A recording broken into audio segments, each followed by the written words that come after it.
اب اپنے اختتامی مرحلوں تک پہنچ رہی ہیں۔ آج جیسے کہ میں نے کل آپ کو اعلانیہ طور پر اس بات کی وضاحت کی تھی، خلفائے راشدین میں سیدنا ابو بکر صدیق رضی اللہ تعالیٰ عنہ اور سیدنا عمر ابن خطاب رضی اللہ تعالیٰ عنہ کے حوالے سے کل گفتگو ہو چکی تھی۔ وقت کی قلت کی بنا پر دو عظیم نفوس قدسیہ سیدنا عثمان ابن عفان اور سیدنا حیدر کرار علی مرتضی رضی اللہ تعالیٰ عنہما کی ذات والا ستودہ صفات کے متعلق کچھ خراج عقیدت پیش کرنے کی آج ہم کوشش کریں گے۔ عزیزان گرامی، سب سے پہلی بات یہ سمجھ کر کے چلیں، ہماری شریعت جو چل رہی ہے وہ رسول کریم صلی اللہ تعالیٰ علیہ وسلم کی احادیث ہیں اور قرآن عظیم ہے۔ انہی احادیث میں میرے آقا صلی اللہ علیہ وسلم نے فرمایا، علیکم بسنتی و سنت الخلفاء الراشدین، اے لوگو تم پر میری سنت لازم ہے اور میرے خلفائے راشدین کی سنت لازم ہے۔ ہماری شریعت کے لیے دلیل دونوں ہیں۔ حضور پاک صلی اللہ تعالیٰ علیہ وسلم کا قول عمل یہ سنت ہے نا، سب کو معلوم ہے۔ اسی طرح یہ چاروں خلفاء ابو بکر صدیق، عمر فاروق، عثمان ابن عفان، حیدر کرار رضوان اللہ تعالیٰ علیہ مجمعین، ان کی سنتیں، ان کا قول و فعل بھی ہماری شریعت کے لیے دلیل ہے، ان کے کام ہماری شریعت ہیں۔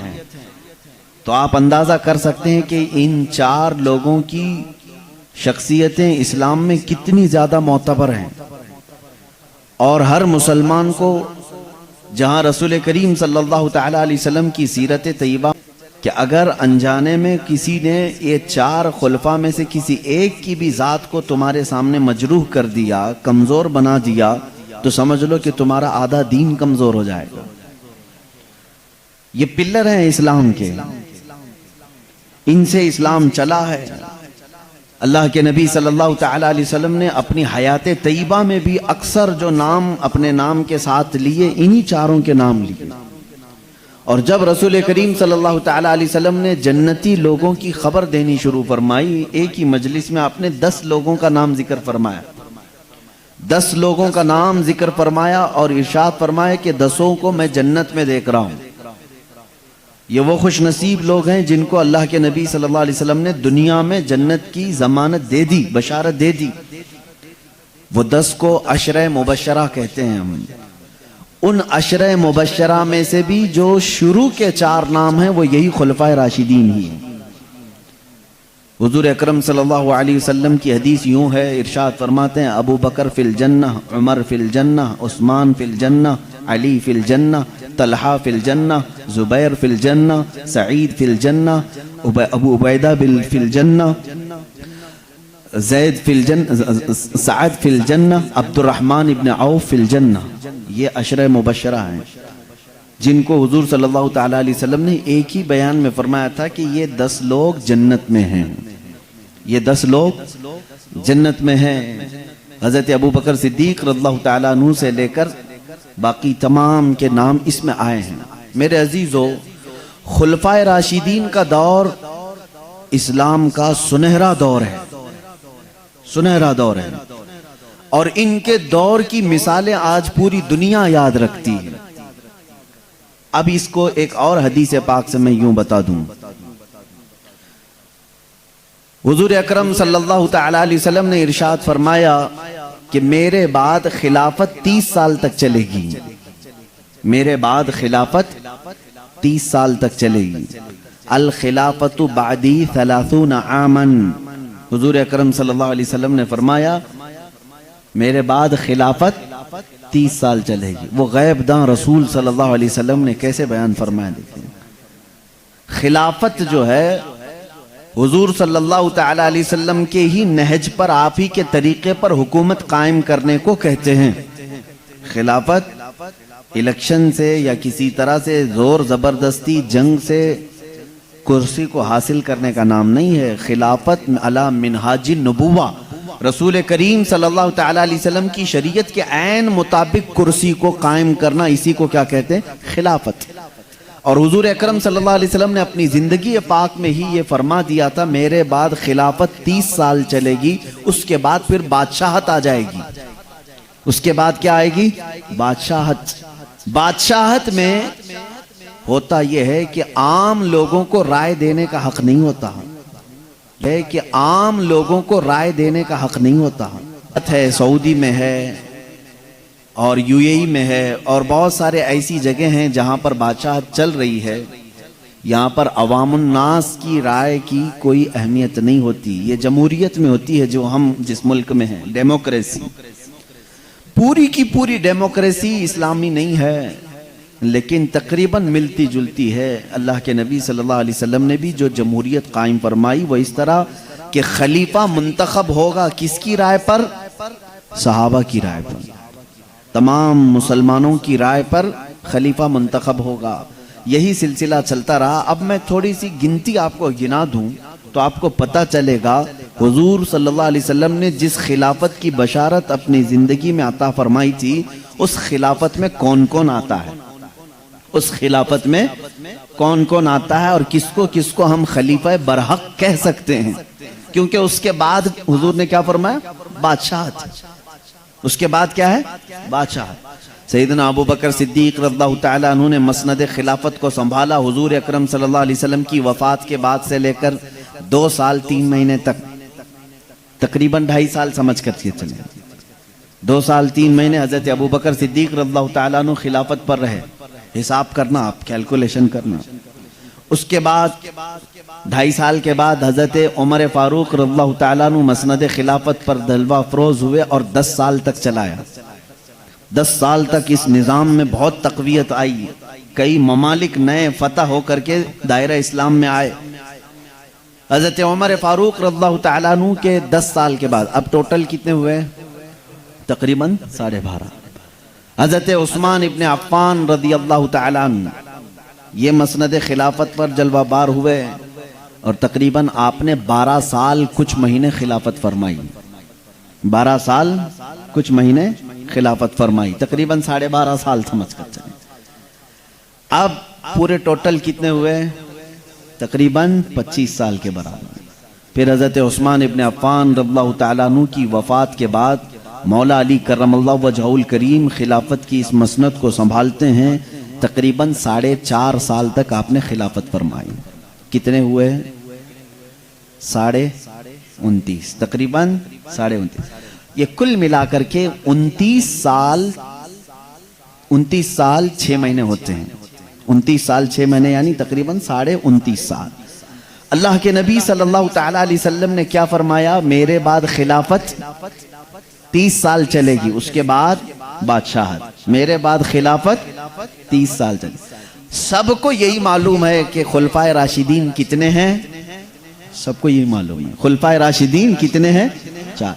مولا علی کرم اللہ وجہہ الکریم کی وفات کے بعد آپ کی شہادت ہو گئی نا، مسجد میں آپ کو بھی شہید کیا گیا۔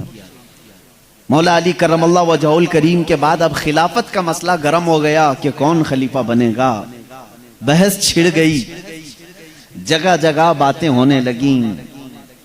اب 3 گروہ ہو گئے تھے مسلمانوں کے اس وقت۔ بعض لوگ حضرت عبداللہ بن زبیر رضی اللہ تعالیٰ عنہ جو مکہ میں تھے ان کو کہتے کہ آپ خلافت کا اعلان کر دیں، لیکن جو مدینے والے تھے اور کوفہ والے تھے انہوں نے حضرت امام حسن مجتبی رضی اللہ تعالیٰ عنہ کو اصرار کیا کہ آپ خلیفہ بنیں، اور ملک شام میں دمشق میں حضرت امیر معاویہ رضی اللہ تعالیٰ عنہ کو خلیفہ بنانے کی بات چل رہی تھی۔ 3 جگہ سے 3 آوازیں تھیں، لیکن میرے عزیزو حضرت عبداللہ بن زبیر رضی اللہ تعالیٰ عنہ نے اعلان نہیں فرمایا، چند لوگ تھے مکہ مکرمہ میں ان کے، حضرت امیر معاویہ نے اعلان کر دیا، لیکن ساتھ ہی مدینے والے اور کوفہ والے سبوں نے حضرت امام حسن رضی اللہ تعالیٰ عنہ کو خلیفہ مان لیا۔ کس کے بعد؟ حضرت علی کے بعد۔ حضرت علی رضی اللہ تعالیٰ عنہ کے بعد خلیفہ مان لیا، لیکن یہ پہلا اتفاق تھا اسلام میں کہ بیک وقت 2 جگہ سے اعلان ہو گیا، ایک دمشق میں ملک شام میں اور ایک کوفہ میں امام حسن رضی اللہ تعالیٰ عنہ۔ امت بٹ نہ جائے 2 خلیفاؤں کے بیچ میں۔ اب تک کیا تھا؟ چاروں خلفاء کے ایک آواز کے بعد پھر کوئی دوسرا خلیفہ آواز نہیں اٹھایا، کبھی نہیں ہوا۔ حضرت ابو بکر صدیق رضی اللہ تعالیٰ عنہ کو کل اتفاق سے سارے لوگوں نے بیعت کی اور خلیفہ تسلیم کیا۔ حضرت عمر رضی اللہ تعالیٰ عنہ کے ساتھ بھی، حضرت عثمان غنی رضی اللہ تعالیٰ عنہ کے ساتھ بھی، حضرت علی کرم اللہ وجہہ الکریم کے ساتھ بھی۔ یہ اور بات ہے کہ ان کی زندگیوں میں کچھ لوگوں کے نئی بیعت کرنے کی تاریخ ملتی ہے، لیکن کسی نے دوسرے خلیفہ کا اعلان نہیں کیا۔ یہ پہلی مرتبہ ہوا۔ ایک طرف حضرت امام حسن رضی اللہ تعالیٰ عنہ اور دوسری طرف حضرت امیر معاویہ رضی اللہ عنہ۔ بہرحال یہ معاملہ کب ختم ہوا؟ اب یہاں پر ایک گتھی میں سلجھانا چاہتا ہوں۔ بعض لوگ حضرت امیر معاویہ کی شان میں بھی بھونکتے ہیں، بہت غلط الفاظ کہتے ہیں۔ ان کو بھی یہاں سے تمیز سیکھنی چاہیے۔ صحابہ کے بارے میں جب بات کریں تو زبان سنبھال کے بات کریں، ورنہ تمہارا ایمان خطرے میں آ سکتا ہے۔ معاملہ یہ ہے کہ میرے آقا صلی اللہ علیہ وسلم نے فرما دیا میرے بعد خلافت 30 سال چلے گی، لیکن چاروں خلفاء 29.5 سال میں دنیا سے پردہ فرما چکے تھے۔ حضرت امام حسن نے اعلان کیا ٹھیک 6 مہینے کے بعد، حضرت امام حسن رضی اللہ تعالیٰ ٹھیک 6 مہینے کے بعد خود ملک شام گئے، دمشق گئے اور اپنی خلافت سے دستبرداری کا اظہار کیا کہ میں خلافت نہیں چاہتا، میں بھی امیر معاویہ کو خلیفہ تسلیم کرتا ہوں۔ دونوں کے درمیان کچھ ایگریمنٹ ہوئے۔ حضرت امیر معاویہ رضی اللہ تعالیٰ عنہ نے بھی ان کا احترام کیا، عزت فرمائی۔ ہر مہینے ان کے ہاں وظیفہ بھی جاری ہوا، اور اس طرح سے یہ سرد جنگ جو مسلمانوں کے درمیان میں دو جماعتیں نہ ہو جائیں، کس نے ختم کیا؟ حضرت امام حسن رضی اللہ تعالیٰ عنہ نے ختم کیا۔ بچپن میں میرے آقا صلی اللہ علیہ وسلم نے ان کو دیکھ کر کے ایک بار فرمایا تھا میرا یہ بیٹا مسلمانوں کی 2 بڑی جماعتوں میں صلح کرائے گا۔ حضرت امام حسن رضی اللہ تعالیٰ عنہ نے وہ صلح فرمائی اور اپنی خلافت سے دستبرداری کا اظہار کیا۔ اور کس کے حق میں خلافت چلی گئی؟ سب کو سمجھ میں آ رہی بات؟ میں سادے انداز میں سمجھانا چاہ رہا ہوں۔ حضرت امیر معاویہ رضی اللہ تعالیٰ عنہ پھر خلافت کا اعلان فرمائے، تقریباً سارے مسلمانوں نے ان کو خلیفہ تسلیم کیا، اور وہ 20 سال تک خلیفہ تھے۔ کتنے سال؟ بہت لمبے عرصے تک وہ خلیفہ رہے، 20 سال تک وہ رہے۔ اس سے پہلے بھی تقریباً 12 سال سے وہ گورنر بھی تھے۔ بڑی لمبی عمر انہوں نے اس چیز میں بتائی۔ اب مسئلہ یہاں پر یہ آتا ہے، میرے آقا صلی اللہ تعالیٰ علیہ وسلم کے فرمان کے مطابق میرے بعد خلفائے راشدین جو کہلائے جائیں گے ان کا زمانہ 30 سال کا ہوگا۔ 29.5 سال تک تو 4 خلیفاؤں کی زندگی گئی، باقی جو بچے 6 مہینے تھے وہ امام حسن مجتبیٰ نے پوری فرمائی۔ اس اعتبار سے اے سنیوں سمجھ لینا، وہ 4 خلفائے راشدین کے ساتھ 6 مہینے کا ایک اور خلیفہ راشد ہے جس کو دنیا یاد نہیں کرتی، وہ امام حسن مجتبیٰ ہے۔ وہ امام حسن مجتبیٰ رضی اللہ تعالیٰ عنہ، ہم ان کو خلیفہ راشد 5واں تسلیم کرتے ہیں، اس لیے کہ جو باقی 6 مہینے جو بچے تھے میرے آقا کے فرمان کے مطابق انہوں نے ہی پورے کیے۔ اور بعض لوگ کہتے ہیں یہ فضیلت تو امیر معاویہ کے بھی شان میں جانا چاہیے، کیونکہ 29.5 سال کے بعد انہوں نے بھی خلافت کا اعلان کیا، لیکن یہ بات فٹ نہیں بیٹھتی، اس لیے کہ وہ 30 سال کے بعد بھی خلیفہ تھے۔ حضور صلی اللہ علیہ وسلم کے فرمان کے 30 سال کے بعد بھی وہ 20 سال تک اور خلیفہ رہے، لیکن یہ بات آ کر فٹ بیٹھتی ہے تو امام حسن کی زندگی پر بیٹھتی ہے۔ امام حسن رضی اللہ تعالیٰ عنہ نے خلافت فرمائی 6 مہینے تک، اور اس کے بعد دستبرداری کا اظہار فرمایا۔ میرے عزیزو، یہ زمانہ ہے خلفائے راشدین کا۔ کل کتنا ہے؟ سب مسلمانوں کو یاد رہے گی نا بات، یہ 30 سال قیامت تک کے لیے روشن دلیل ہیں۔ وہ 30 سال قیامت تک کے لیے مسلمانوں کے لیے دلیل ہیں، ان کی زندگیاں ہم سب کے لیے عبرت ہیں۔ کل میں نے 2 نفوس قدسیہ کی ذکر کیے تھے، حضرت سیدنا ابو بکر صدیق رضی اللہ تعالیٰ عنہ اور حضرت سیدنا عمر ابن خطاب رضی اللہ تعالیٰ عنہ۔ آئیں چلتے ہیں بارگاہ عثمان ابن عفان رضی اللہ تعالیٰ عنہ۔ یہ وہ خلیفہ راشد ہیں کہ آپ خود اپنے طور پر اعلان فرماتے تھے کہ اے مدینے والو، اسلام میں آنے والوں میں 4تھے نمبر پر میں اسلام قبول کر چکا تھا۔ یعنی سب سے پہلے جو لوگ اسلام لائے تھے اس وقت 4تھے نمبر پر حضرت عثمان غنی اسلام قبول کر چکے تھے۔ حضرت عثمان غنی رضی اللہ تعالیٰ عنہ اتنے شروع میں اسلام لائے، اور وہ بھی اسلام کیسے لائے؟ حضرت ابو بکر صدیق رضی اللہ تعالیٰ عنہ کی دعوت پر اسلام لائے تھے۔ آپ بڑے شریف النفس تھے، طبیعت کے بہت شریف تھے، اس وقت بھی آپ بڑے مالدار تھے جب آپ اسلام نہیں لائے تھے۔ آپ کا خاندان رسول کریم صلی اللہ تعالیٰ علیہ وسلم کے خاندان سے ملتا ہے، آپ حضور صلی اللہ تعالیٰ علیہ وسلم کی سگی پھوپھی کے نواسے بھی تھے۔ حضرت سیدنا عثمان غنی رضی اللہ تعالیٰ عنہ کے ساتھ حضور صلی اللہ علیہ وسلم کے کئی رشتے ہیں۔ باپ کی طرف سے عبد مناف میں جا کر کے حضور کا سلسلہ ان سے مل جاتا ہے، اور ماں کی طرف سے ان کی ماں حضرت حضور صلی اللہ علیہ وسلم کی سگی پھوپھی کی بیٹی تھیں۔ اور تیسرا رشتہ یہ ہے کہ حضور اکرم صلی اللہ علیہ وسلم نے ایک نہیں دو بیٹیاں ان کے نکاح میں بھی دی تھیں۔ ان کا ایک لقب ہے معلوم ہے، ذوالنورین۔ آپ کہیں شبہ میں نہ پڑ جائیں کہ دو بیٹیاں دو بہنیں ایک نکاح میں کیسے آ گئیں، ایسے نہیں ہے۔ پہلے رسول کریم صلی اللہ علیہ وسلم نے اپنی صاحبزادی حضرت رقیہ کا نکاح حضرت عثمان سے کیا۔ حضرت رقیہ رضی اللہ تعالیٰ عنہ کے ساتھ نکاح ہونے کے بعد وہ بیمار ہوئیں۔ جنگ بدر کے موقع پر حضرت عثمان غنی رضی اللہ تعالیٰ عنہ بدر میں شریک نہیں تھے، مدینے میں ہی رہے، اور اسی وقت حضرت رقیہ کا انتقال ہو چکا تھا۔ جب میرے آقا صلی اللہ علیہ وسلم جنگ بدر میں تھے، واپس جب تشریف لائے تو حضرت عثمان غنی کو بڑا مغموم دیکھا، بہت ہی رنجیدہ دیکھا۔ حضور اکرم صلی اللہ علیہ وسلم نے اپنی دوسری بیٹی کو ان کے نکاح میں دیا، وہ تھی حضرت ام کلثوم رضی اللہ تعالیٰ عنہ۔ حضور اکرم صلی اللہ علیہ وسلم کی 4 صاحبزادیاں ہیں۔ حضرت سیدہ زینب سب سے بڑی ہیں، دوسرے حضرت رقیہ، تیسرے حضرت ام کلثوم، چوتھے سیدہ کائنات فاطمہ الزہرا رضی اللہ تعالیٰ عنہ۔ چاروں کی شادیاں ہوئیں، اور بیٹے حضور صلی اللہ علیہ وسلم کے 3 تھے، لیکن تینوں بچپن میں ہی انتقال کر چکے۔ حضرت عبداللہ، حضرت ابراہیم، حضرت قاسم، یہ تینوں صاحبزادے حضور صلی اللہ علیہ وسلم کی گود میں ہی وفات پا چکے۔ ایک بڑے بزرگ نے مجھے ایک بات فرمائی تھی، جب ہمارے گھر میں بچی کی ولادت ہوئی تھی تو انہوں نے یہ بات فرمائی تھی، حضور اکرم صلی اللہ تعالیٰ علیہ وسلم کو اللہ تعالیٰ نے دونوں نعمتوں سے نوازا تھا، بیٹوں سے بھی اور بیٹیوں سے بھی، لیکن ایک بات سمجھ لو کہ بیٹا ہونا حضور کی سنت ہے، یعنی بیٹے کا باپ ہونا حضور کی سنت ہے، لیکن بیٹی کا باپ ہو کر کے زندگی گزارنا یہ حضور کی سنت ہے۔ یعنی بیٹیاں طویل زندگی تک حضور صلی اللہ علیہ وسلم کے ساتھ رہی۔ عزیزان گرامی، رسول کریم صلی اللہ تعالیٰ علیہ وسلم کی 4 صاحبزادیاں مکمل شادی تک حیات رہیں، اور ان 4 صاحبزادیوں میں سے تقریباً 3 صاحبزادیوں سے اولاد بھی ہوئے، یہ کوئی ذکر نہیں کرتے آج۔ سیدہ کائنات فاطمہ الزہرا رضی اللہ تعالیٰ عنہ کی اولاد سب کو معلوم ہے، حسنین کریمین۔ حضرت فاطمہ کی کتنی اولاد تھی؟ حسن اور حسین، یہی معلوم ہے نا، بلکہ ان کی اور بھی اولاد تھی۔ حضرت زینب بھی تھی، حضرت محسن بھی تھے، 3 بیٹے تھے، اور بھی اولاد حضرت فاطمہ کی تھی۔ یہ المیہ ہے ہمارے ساتھ کہ کہیں نہ کہیں ان شیعہ لوگوں نے ورغلا کر کے باقی سب کو چھپا دیا۔ حضور صلی اللہ تعالیٰ علیہ وسلم کی بڑی بیٹی حضرت زینب، ان سے بھی ایک بیٹی تھی امیمہ، یا اور ایک جگہ امامہ ہے۔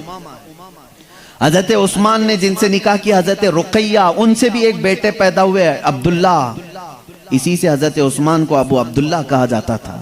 یعنی رسول کریم صلی اللہ علیہ وسلم کے نواسے اور بھی تھے، لیکن وہ بچپن میں انتقال کر گئے۔ جو باحیات رہے اور جس سے نسل رسول چلی وہ حسنین کریمین کی ذات ہے، امام حسن مجتبی اور امام حسین رضی اللہ تعالیٰ۔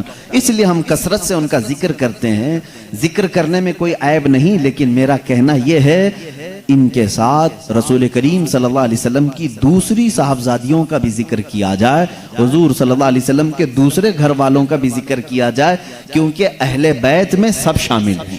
میرے آقا صلی اللہ علیہ وسلم کا پورا گھرانہ اہل بیت ہے۔ بہرحال یہ پھر میں کل ذکر کروں گا اہل بیت کی، جب بات آئے گی کہ اہل بیت کے کیا معاملات ہیں، اور ان کی محبت ہمارے لیے ایمان کا درجہ رکھتی ہے، بلکہ ان کی محبت میں جس کا انتقال ہو جائے اسے شہادت کی موت ہے۔ ہم ذکر کریں گے، لیکن آج ہم سیدنا عثمان غنی رضی اللہ تعالیٰ عنہ کی بارگاہ میں آئے ہیں۔ حضرت عثمان رضی اللہ تعالیٰ عنہ یہ وہ صحابی ہیں رسول کریم صلی اللہ تعالی علیہ وسلم کے ہمراہ رہے. ان کے دو لقب ہیں, ایک ذوالہجرتین ہے اور ایک ذوالنورین ہے. دو نور والا اور دو ہجرتوں والا. دو نور والا اس لیے کہ حضور صلی اللہ علیہ وسلم کی دو بیٹیاں جو نور ہی ہیں وہ دونوں حضرت عثمان کے نکاح میں آئی.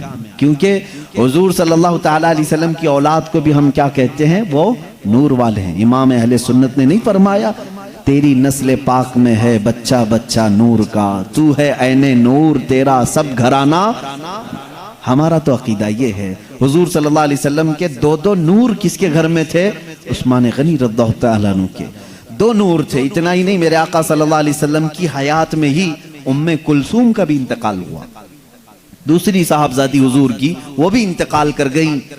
لیکن جب تک حضور صلی اللہ علیہ وسلم کی چوتھی صاحبزادی سیدہ کائنات فاطمہ الزہرا رضی اللہ تعالیٰ عنہا مولا علی کرم اللہ وجہہ الکریم کے نکاح میں تھیں, حضور صلی اللہ علیہ وسلم فرماتے ہیں میری اگر ان کے علاوہ 40 بیٹیاں ہوتی تو یہ کے بعد دیگرے میں سب عثمان کے نکاح میں دینا پسند کرتا. حضرت عثمان غنی رضی اللہ تعالیٰ عنہ سے میرے آقا صلی اللہ علیہ وسلم کا وہ لگاؤ تھا. آپ کی زندگی کی بڑی تفصیلات ہیں, میں دو چند باتیں ہی لے کر کے آپ کے سامنے آؤں گا. آپ کی سب سے بڑی پیاری جو ادا تھی, خصلت تھی, وہ یہ ہے کہ آپ حیا کے پیکر تھے. شرم و حیا اس قدر تھی, اللہ اکبر, جس کو خود میرے آقا صلی اللہ علیہ وسلم فرماتے ہیں. حضرت عائشہ صدیقہ رضی اللہ تعالیٰ عنہ اس حدیث کی راویہ ہیں, فرماتی ہیں کہ ایک بار میرے آقا صلی اللہ علیہ وسلم اپنے حجرے میں لیٹے ہوئے تھے, پیر لمبے تھے, تہبند حضور صلی اللہ علیہ وسلم جو پہنتے تھے لنگی شریف وہ تھوڑا سا پنڈلیوں تک اوپر آئی تھی. اس اسنا میں سیدنا ابو بکر صدیق رضی اللہ تعالیٰ عنہ حجرے میں داخل ہوئے, حضور صلی اللہ علیہ وسلم بدستور لیٹے رہے. حضرت عمر فاروق رضی اللہ تعالیٰ عنہ پھر تھوڑی دیر کے بعد آئے کمرے میں, حضور صلی اللہ علیہ وسلم لیٹے رہے. حضرت عثمان جیسی کمرے میں آئے, حضور نے اپنی تہبند صحیح کر لی.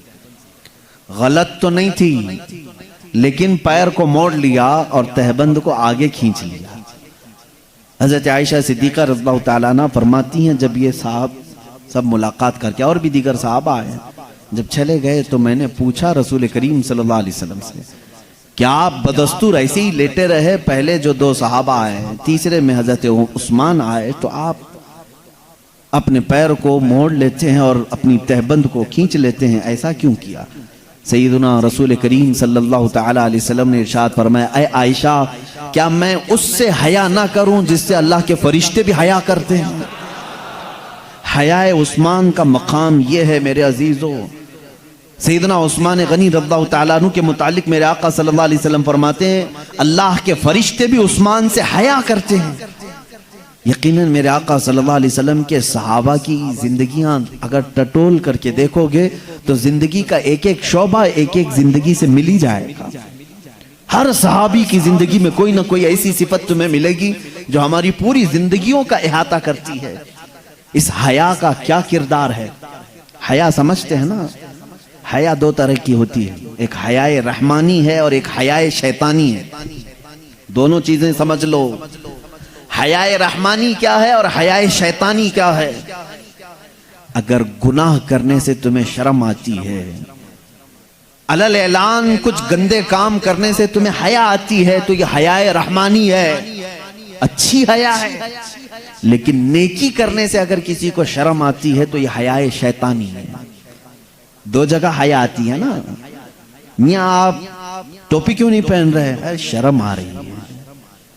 آپ داڑھی رکھنے میں کیوں پسو پیش کر رہے ہو؟ شرم آتی ہے, چار لوگوں کے ساتھ بیٹھنا رہتا ہے, ہمارے کام دھندے رہتے ہیں.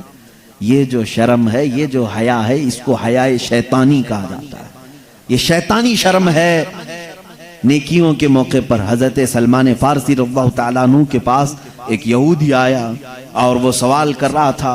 کچھ باتوں میں حضرت سلمان فارسی رضی اللہ تعالیٰ عنہ نے استنجا کرنے کا طریقہ اسے بتایا کہ استنجا کرنے کا طریقہ حضور اکرم صلی اللہ علیہ وسلم نے ہمیں یوں سکھایا ہے, اگر پانی ہو تو پانی سے اور ڈھیلا ہو تو ڈھیلے سے کس طرح سے کرنا چاہیے. وہ ہنسنے لگا منہ پکڑ کر کے, کہا ارے یہ بھی باتیں تمہارے رسول بتاتے ہیں؟ سلمان فارسی رضی اللہ تعالیٰ عنہ نے فرمایا واللہ شریعت کو سیکھنے میں جو حیا کرتا ہے وہ ہم میں سے نہیں ہے. حضور صلی اللہ علیہ وسلم نے فرمایا کہ حضور اکرم صلی اللہ تعالیٰ علیہ وسلم ہمیں ہر مسئلے کو بتاتے ہیں، اور شریعت میں کوئی حیا نہیں. حیا تو اس وقت کرو جب تنہائی میں گناہ کر رہے ہو. آج اس حیائے رحمانی کا فقدان مجھے نظر آتا ہے. یہ حیائے رحمانی کہاں چلی گئی جو سیدنا عثمان غنی رضی اللہ تعالیٰ عنہ نے ہمیں اپنی زندگی پاک میں دیا تھا؟ جانتے ہیں میرے عزیزو، ایک مرتبہ ایسا ہوا حضرت عثمان غنی رضی اللہ تعالیٰ عنہ کی زندگی میں، یہ بات حیا سے بھی تعلق رکھتی ہے اور وفاداری رسول سے بھی تعلق رکھتی ہے. غور سے سنیں آپ. جب حدیبیہ کے مقام پر حضور صلی اللہ تعالیٰ علیہ وسلم کے ساتھ 1400 صحابہ تھے. کل میں نے بتایا تھا کہ حضور صلی اللہ علیہ وسلم اپنے صحابہ کے ساتھ عمرہ کرنے کے لیے نکلے ہیں، لیکن مکہ والوں نے بیچ راستے میں آپ کو روک لیا. کہا کہ ہم عمرہ کے لیے جانے کی اجازت نہیں دیتے. 35 کلومیٹر صرف باقی رہ گیا تھا مکہ. روک دیا. حضور صلی اللہ تعالیٰ علیہ وسلم نے اپنی طرف سے بات چیت کرنے کے لیے مکہ والوں سے حضرت عثمان کو بھیجتے ہیں، کیونکہ مکہ والے حضرت عثمان کی بڑی عزت کرتے تھے. وہ بہت محترم تھے مکہ والوں کی نظر میں. حضور اکرم صلی اللہ علیہ وسلم نے حضرت عثمان کو اپنا نائب بنا کر مکہ بھیجا بات چیت کرنے کے لیے. حضرت عثمان غنی رضی اللہ تعالیٰ عنہ بھی احرام پہن کر کے آئے تھے. کہاں سے؟ مدینے سے احرام پہن کے آئے، اور وہ پہنچ گئے مکہ میں. مکہ والوں سے بات چیت کرنا تھا، صلح کی بات کرنی تھی کہ ہمارا راستہ چھوڑ دو، ہم کو آنے دو، حرم کعبہ کا طواف کرنے دو، ہمیں عمرے کے ارکان ادا کرنے دو. سیدنا عثمان غنی رضی اللہ تعالیٰ عنہ جب بات چیت کرنے کے لیے آئے تو اس وقت مکہ والوں نے منع کر دیا کہ ہم محمد صلی اللہ علیہ وسلم اور ان کے ساتھیوں کو مکہ میں داخل ہونے ہرگز نہیں دیں گے. لیکن ساتھ میں انہوں نے ایک بات یہ بھی کہی، اے عثمان تم آ گئے ہو مسجد حرم تک. کہاں آ گئے تھے؟ مسجد حرم مکہ تک. تم چاہو تو اپنا عمرہ پورا کر لو اور چلے جاؤ، محمد صلی اللہ علیہ وسلم اور ان کے دوسرے ساتھیوں کو آنے کی اجازت نہیں دیں گے. حضرت عثمان غنی رضی اللہ تعالیٰ عنہ باب حرم پر کھڑے ہیں، خانہ کعبہ قریب میں ہے. کہتے ہیں اے لوگو، زندگی بھر میرے جسم پر احرام رہے تو رہ جائے، بغیر نبی کے عمرہ کا ایک چکر بھی نہیں کروں گا، خانہ کعبہ کے طواف کا ایک چکر بھی نہیں ادا کروں گا. اگر تم نے نبی کو روکا تو نبی کے بعد پھر عمرہ ہے کیا چیز؟ یہ صحابہ کا ایمان تھا. بغیر رسول کریم صلی اللہ تعالیٰ علیہ وسلم کے انہوں نے منع کر دیا کہ میں آ تو گیا ہوں، لیکن تم جب نبی کو روکے ہو تو میں کیسے عمرہ کروں؟ نہیں کیا. احرام کے حالت میں تھے. اسی طرح سے سیدنا عمر فاروق رضی اللہ تعالیٰ عنہ کی زندگی دیکھیں، ان کے ہر کام رسول پاک کی زندگی سے جڑے ہوئے ہیں. خانہ کعبہ کا طواف کیا اپنی زندگی میں، خانہ کعبہ کا طواف کیا جب وہ خلیفہ تھے، اور حجر اسود کے پاس آئے ہیں. حجر اسود کو چومنے کے لیے آج کیا حالت ہوتی ہے، ایک جنگ جیسی حالت ہو جاتی ہے. سارے ٹوٹ پڑے ہوتے ہیں کیونکہ اس کی فضیلت ہے. میرے آقا صلی اللہ علیہ وسلم نے فرمایا حجر اسود یہ جنتی پتھر ہے، جو اسے بوسہ دیتا ہے اس کے پورے گناہوں کو چوس لیتا ہے، گناہوں سے پاک کر کے اسے چھوڑتا ہے. یہ فضیلت بھلا کون نہیں لینا چاہے گا؟ آج بھی آپ جائیں گے حرم کعبہ میں تو بھیڑ لگی ہوتی ہے. آج کی پوزیشن نہیں کہہ رہا ہوں، اس زمانے کی بات کر رہا ہوں. اس وقت تو انہوں نے بھی کورونا کی وجہ سے حرم کعبہ کو بند کر کے رکھا ہے، وہ جو یزیدی اور یہودی وہاں پر حکومت کر رہے ہیں.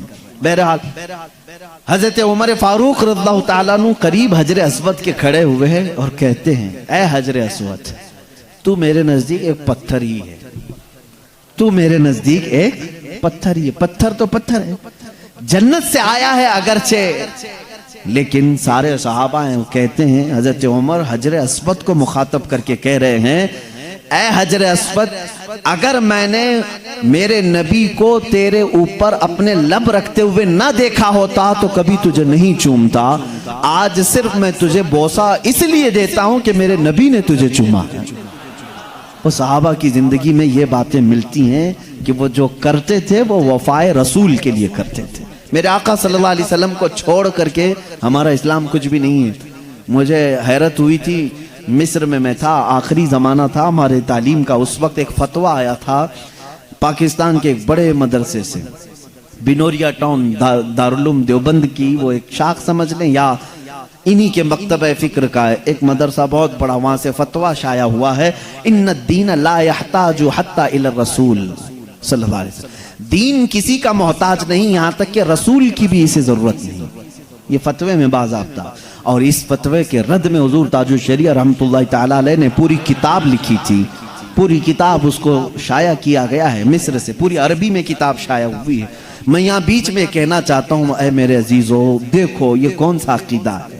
وہ صحابہ تو کہتے ہیں میں بغیر رسول کے طواف نہیں کروں گا۔ ایک صحابی کہتے ہیں، یہ بھی خلفائے راشدین، میں اگر نبی کو چومتے ہوئے نہ دیکھا ہوتا تو کبھی حجر اسود کو نہ چومتا۔ اور آج کے یہ کہتے ہیں، یہ کھٹمل آج یوں کہتے ہیں کہ رسول کی ضرورت نہیں دین کو۔ ان تمام چیزوں سے اپنے آپ کو بچائے رکھنا۔ بات چل رہی تھی، حضرت عثمان غنی رضی اللہ تعالیٰ عنہ مکہ میں گئے، اور حضور صلی اللہ علیہ وسلم اپنے صحابہ کے ساتھ کہاں ہیں؟ حدیبیہ کے مقام پر، جو 35 کلومیٹر دور ہے۔ حدیبیہ کے مقام پر ایک کسی نے افواہ اڑا دی، یہ شیطانی افواہ تھی، عثمان ابن عفان کو مکہ والوں نے قتل کر دیا۔ یہ افواہ ہو گئی، صحابہ بے قرار ہو گئے۔ معظم و مکرم ایک محترم رسول کریم صلی اللہ علیہ وسلم کے صحابی کا قتل ہو گیا بغیر کسی وجہ کے، اور قاصد کا قتل کرنا بہت بڑا جرم سمجھا جاتا تھا۔ حضور کے وہ قاصد تھے، بادشاہوں کے قاصد آتے تھے، ان کے ساتھ کوئی غلط کام نہیں کیا جا سکتا تھا۔ جو تمہاری دشمنی ہے وہ بادشاہوں کی فوج کے ساتھ تمہاری فوج لڑے گی، لیکن قاصد کے ساتھ نہیں۔ ایمبیسیڈر کو آج بھی تکلیف نہیں دی جا سکتی، آج بھی قانون یہی ہے۔ حضور صلی اللہ علیہ وسلم کے قاصد بن کر کے حضرت عثمان گئے ہیں، تو صحابہ بے قرار ہو گئے کہ حضور کے قاصد کا قتل کیسے ہو گیا۔ حضور اکرم صلی اللہ علیہ وسلم نے اس وقت سارے صحابہ کو ایک درخت کے نیچے جمع کیا اور سب سے بیعت لی۔ آج ہی میں نے جمعہ میں کہا نا کہ بیعت جو ہم آج اپنے پیر کے ہاتھ میں ہاتھ دے کر کے بیعت کرتے ہیں، یہ حضور صلی اللہ علیہ وسلم کی اسی سنت پر عمل کرتے ہیں۔ صحابہ کو قریب بلایا اور بیعت لی، کہا کہ تم سب کے سب وعدہ کرو کہ اسلام پر اپنی آخری سانس تک قائم رہو گے، دین کو حق سمجھتے رہو گے، اور حضرت عثمان اگر قتل ہوئے ہیں تو اس کا انتقام لیں گے۔ یہ وعدہ لیا، 1400 صحابہ سے بیعت کی۔ یہ پورا واقعہ میں کیوں ذکر کر رہا ہوں جانتے ہیں؟ یہاں پر حضرت عثمان غنی رضی اللہ تعالیٰ عنہ کی اہمیت سمجھ میں آتی ہے۔ وہ مجمع میں نہیں تھے، مکہ میں ان کے قتل کی خبر پھیل گئی۔ حضور صلی اللہ علیہ وسلم نے سارے صحابہ کو بیعت لے لی، اس کے بعد اپنا بایاں ہاتھ حضور نے اٹھایا، اپنا بایاں ہاتھ اٹھایا اور اپنا سیدھا ہاتھ یوں رکھا اور فرمایا یہ میرا ہاتھ ہے اور یہ عثمان کی طرف سے میں خود بیعت کرتا ہوں۔ حضرت عثمان کی بیعت، کیونکہ وہ ایک غائب تھے نا، سارے صحابہ نے بیعت کی، اور حضرت عثمان کی طرف سے بیعت کس نے کیا؟ رسول کریم صلی اللہ علیہ وسلم۔ کہا میں یہ عثمان کا ہاتھ سمجھتا ہوں اور بیعت کرتا ہوں۔ اس واقعے کو بیان کر کے چلے جاتے ہیں، لیکن میں آج رک گیا اس پر۔ ایک جگہ لوگ بے قرار ہیں کہ وہ قتل ہو گئے، افواہ کیا پھیلی ہے؟ وہ قتل ہو گئے۔ حضور صلی اللہ علیہ وسلم صحابہ سے کہہ بھی رہے ہیں کہ ان کا انتقام لیا جائے گا اگر وہ قتل ہو گئے، لیکن دوسری جگہ حضرت عثمان کے اس ہاتھ کو اپنا ہاتھ بنا کر کے بیعت بھی کر رہے ہیں۔ یہی رسول کریم کا علم غیب ہے۔ میرے آقا جانتے تھے عثمان کا قتل نہیں ہوا، وہ بحیات ہے مکہ میں، اور ہوا بھی ایسی ہی کہ شام نہ ہو پائی کہ حضرت عثمان غنی صحیح سلامت واپس آئے، اور پھر اپنا ہاتھ رسول کریم صلی اللہ علیہ وسلم کے ہاتھ میں دیا اور بیعت کی۔ اب اس بیعت کا کہاں سے تذکرہ ہے؟ میں حیائے عثمانی کو لے کر کے چلا تھا، تمہیں صلح حدیبیہ بھی لے جانا پڑا اور مکہ کے طواف تک بھی جانا پڑا، اب بیعت تک بھی مجھے آنا پڑا۔ اس لیے حضرت عثمان غنی رضی اللہ تعالیٰ عنہ حضور صلی اللہ علیہ وسلم کے ہاتھ میں ہاتھ دے کر کے بیعت کر چکے۔ اب اس کے بعد حضرت عثمان غنی رضی اللہ تعالیٰ عنہ حضور صلی اللہ علیہ وسلم کی زندگی میں بھی اور اس کے بعد بھی تقریباً 12 سال آپ کی خلافت، حضرت عمر اور حضرت ابوبکر صدیق کی 12.5 سال خلافت، 24.5 سال یہ، اور حضور صلی اللہ علیہ وسلم کی زندگی پاک میں بیعت کرنے کے بعد بھی 4 سال تک، یعنی تقریباً 28 سال سمجھ لیں حضرت عثمان غنی اس بیعت کے بعد 28 سال باحیات رہے۔ میرے آقا حضرت عثمان فرماتے ہیں اس ہاتھ کو کبھی انہوں نے استنجا کے لیے بھی استعمال نہیں کیا، کبھی بھی اس ہاتھ کو اپنی ضروریات کے لیے بھی استعمال نہیں کیا، حاجت کے لیے جس طرح استعمال کرتے ہیں۔ فرماتے ہیں میں نے رسول کریم صلی اللہ علیہ وسلم کے ہاتھ میں یہ ہاتھ دیا تھا، اس کے بعد میں نے یہ عہد کر لیا تھا کہ یہ ہاتھ اپنے اس جگہ تک نہ لے جاؤں جو سطر کے اندر ہو سکتا ہو۔ 28 سال تک اپنے اس ہاتھ کی حفاظت کیا، 28 سال تک حیا کے وہ پیکر تھے، اس لیے مجھے یہ بیعت ذکر کرنی پڑی۔ اے میرے عزیزو، اس عثمان ابن عفان رضی اللہ تعالیٰ عنہ کی حیا کو تو دیکھو، اس حیا کو تو دیکھو، انہوں نے وہ ہاتھ کہیں اپنی ضرورت کے لیے، جبکہ جائز ہے، ناجائز نہیں، ناجائز نہیں، اپنے ناف کے نیچے ہم سیدھے ہاتھ سے پکڑ سکتے ہیں، بائیں ہاتھ سے بھی پکڑ سکتے ہیں، اپنے ناف کے نیچے ران کو پکڑے، لیکن حضرت عثمان غنی رضی اللہ تعالیٰ عنہ نے اپنی ران کو تک اس ہاتھ سے نہیں چھوا، نہیں چھوا، کبھی نہیں چھوا۔ کیوں؟ صرف اس لیے کہ اس کو نسبت ہوئی ہے رسول کریم صلی اللہ علیہ وسلم کے دست مبارک۔ اب آؤ میں تمہیں بتاتا ہوں اور ہمیں بتاتا ہوں کہ ہم کیا کرتے ہیں۔ معلوم ہے آپ سب کو، اللہ رب العزت کے حبیب صلی اللہ علیہ وسلم فرماتے ہیں کسی بھی بندے کے چہرے کو عیب مت لگانا، کسی کے چہرے پر تھپڑ نہ مارنا، کسی کے چہرے کو نٹکا، کنکٹا، اندھا چہرے پر عیب نہ لگانا۔ پوچھا کیوں؟ کہا کہ سارا جسم جو گوندھا گیا جب بنایا جا رہا تھا، مٹی سے بنایا جا رہا تھا، تو فرشتوں کو حکم دیا گیا تھا کہ ان کی انگلیاں بنائیں، ہاتھ بنائیں، پیر بنائیں، جسم بنائیں، لیکن میرے آقا صلی اللہ علیہ وسلم فرماتے ہیں اے بندو، تمہارے چہرے کو اللہ نے اپنے دست قدرت سے بنایا، اللہ نے اپنے دست قدرت سے بنایا ہے چہرے کو۔ اسی لیے حضور اکرم صلی اللہ علیہ وسلم نے فرمایا اس چہرے کی حفاظت کرنا، کیونکہ اس کو اللہ نے اپنے دست قدرت سے بنایا ہے۔ جانتے ہو اسی لیے ہم اس چہرے کو اس کے علاوہ کسی اور کے سامنے جھکنے نہیں دیتے۔ کسی کے سامنے ہم کیوں نہیں جھکنے دیتے؟ اس کو نسبت ہے رب ذوالجلال کے دست قدرت سے۔ اللہ رب العزت نے اس چہرے کو بنایا، ہمیں مارنے کو منع کیا گیا کہ کسی کے چہرے کو مارے نہیں، عیب نہ لگائیں، لیکن مجھے حیا آتی ہے ان لوگوں سے جو اپنے ان چہروں کا غلط استعمال کرتے ہیں۔ آج بے حیائی کا عروج کا زمانہ ہے، سارا کا سارا فتنہ یہی چہرہ بنا ہوا ہے جس کو اللہ رب العزت نے اپنے دست قدرت سے بنایا۔ کل قیامت کے دن تمہیں جواب دینا ہوگا۔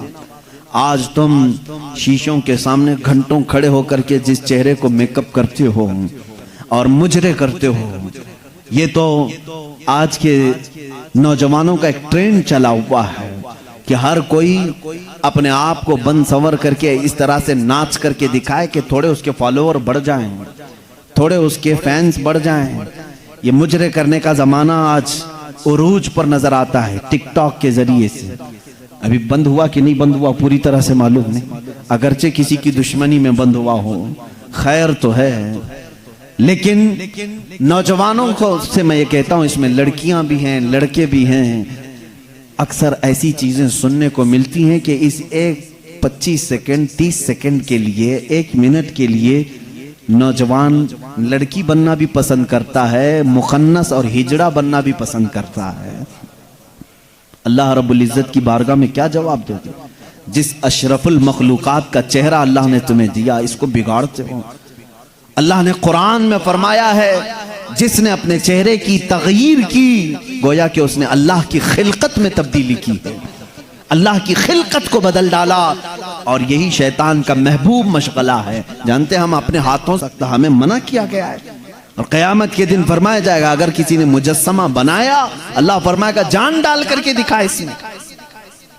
ہم چہروں کے ساتھ جو آج کھلواڑ کر رہے ہیں، مجھے یہاں پر ذکر کرنا ہے میرے عزیزو، کہاں ہے وہ ہمارے غیور نوجوان جو حیا کی چادر کو اٹھا کر پھینک چکے ہیں آج؟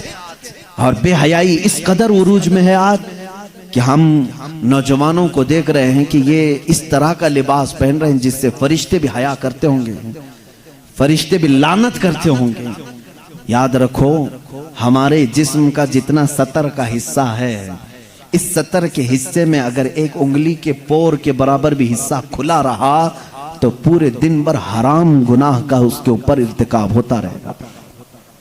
حرام کاری کی سزا اور حرام کاری کی وعید پوری پورے دن اس پر ہوتی رہی، اور جتنے لوگ اس کی طرف نظر کریں گے ان کو بھی گناہ ہوگا۔ کیسے گناہ میں مبتلا ہو گئے کہ خود بھی اپنے سطر کی بے ستری کی اور دوسروں کو بھی ان گناہوں میں مبتلا کر دیا۔ حضور اکرم صلی اللہ تعالی علیہ وسلم فرماتے ہیں قیامت کے دن اگر انسان کو اس کے باڈی میں سے کوئی چیز جہنم میں لے جاتی ہے تو وہ دو ہی چیزیں ہیں جو اسے دوزخ میں لے جاتی ہیں سب سے زیادہ۔ صحابہ نے پوچھا یا رسول اللہ صلی اللہ علیہ وسلم وہ کون سی دو چیزیں ہیں؟ حضور فرماتے ہیں ایک دو جبڑوں کے بیچ میں ہے یہ زبان، اور ایک دو رانوں کے بیچ میں ہے شرمگار۔ یہ دو چیزیں ایسی ہیں جو اکثر انسانوں کو جہنم میں لے کر چلی جاتی ہیں،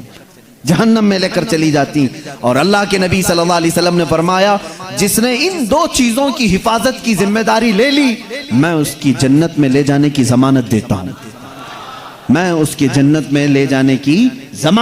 ہوں۔ اے نوجوانوں ان دو چیزوں کی